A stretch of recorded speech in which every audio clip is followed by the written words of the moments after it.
Lavore, our honored guests, the Vianney visitors, and any other honored guests. I'm here today to tell you about my priest hero, Monsignor Tom Richter. Monsignor Richter was the vocation director for the Diocese of Bismarck for 11 years. During that time, Monsignor guided many young men through the discernment of their vocation and to the discovery of the Lord's will for them. And for most of those men, myself included, the example of Monsignor Richter, the witness of his priesthood, played a key role in discovering and in encountering the beauty of the priestly vocation and in inspiring them to investigate their call. Monsignor is a very capable man. He has a lot of gifts that are very admirable, but I'm going to just limit myself to three that have always struck me and I find remarkable. First, Monsignor Richter is an intense man. There's no lukewarmness in him at all.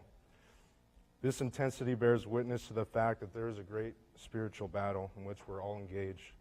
And it is urgent we fight to allow Jesus to get his way in us, that we allow his grace to touch us, to transform us, to bring about conversion in us. Too often in my religious formation, up to the point that I met Monsignor Richter, I got the impression the ultimate virtue of the religious man was to be a nice guy. I got the impression that you were soft if you gotten excited about Mass or church, or maybe a little touched in the head. And this, in combination with my own selfishness, my own sinfulness, my own indifference, led me to never really take my faith seriously or to take Christ seriously. Now, Monsignor gets fired up about a lot of stuff, but specifically, when I encountered the burning zeal that Monsignor has for Jesus, this intensity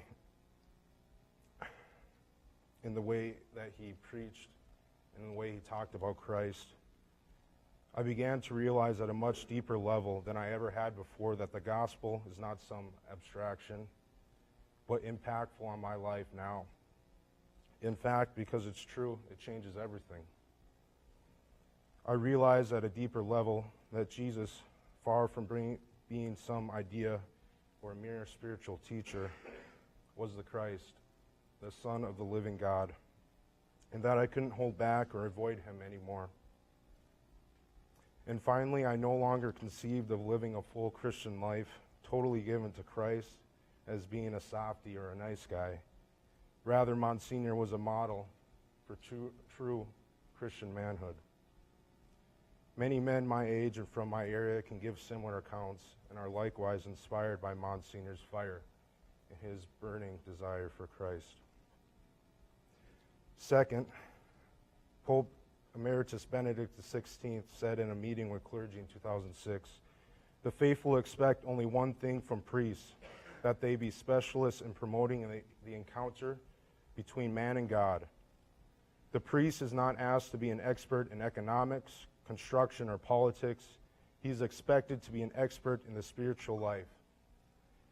Monsignor Richter truly is an expert in the spiritual life. He is a Mr. Miyagi of prayer, you might say. During the time I started discerning whether to enter seminary 2 years ago, I called and spoke to Monsignor, who was the vocation director at that time. I didn't really have a lot to bring him. I didn't really understand or was all that aware of what was happening interiorly in me. I couldn't really describe it to him. Yet Monsignor, through his questions and in speaking with him about discernment, was able to bring a lot of clarity to what I was experiencing. And not in a way where he told me what was going on, but he led me to discovering what was happening. I've consistently experienced this after speaking with him or listening to him preach. He has a deep understanding of the spiritual life and can communicate that with a simple clarity. Currently, Monsignor is a rector at the Cathedral of the Holy Spirit in Bismarck, and I have had the privilege to stay and attend Holy Mass there over a few of our breaks. Once I heard Monsignor describe the parish as a school of prayer. I think this is a beautiful way to describe parish and the priestly ministry in the parish. And because Monsignor truly is a spiritual master, he is able to teach his parishioners to pray in that school of prayer and to lead them to Christ, especially through his homilies. I will conclude with what is most inspiring to me about Monsignor. And it isn't an easy thing for me to put into words or describe to you now, though I wish it were. But it is evident to me from my interactions with him and from witnessing the fruits of his ministry that Jesus gets his way in Monsignor and through Monsignor. Monsignor's ministry, far from merely being a display of his own gifts, his own talents or humor, is ultimately about bringing people to Christ. Now, don't get me wrong, all his gifts and all his dynamic personality are present, but it's also clear from the fruit borne by his ministry that he is a mere utensil for the Lord to complete his work, not Monsignor's work, and to accomplish the Father's will.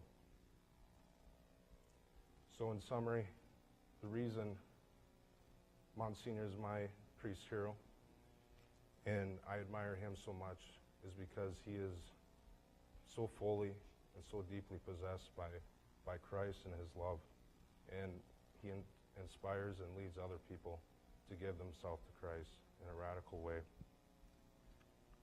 May we all aspire to be so greatly possessed by Christ's love as Monsignor Tom Richter. Praise be Jesus Christ. Now and forever.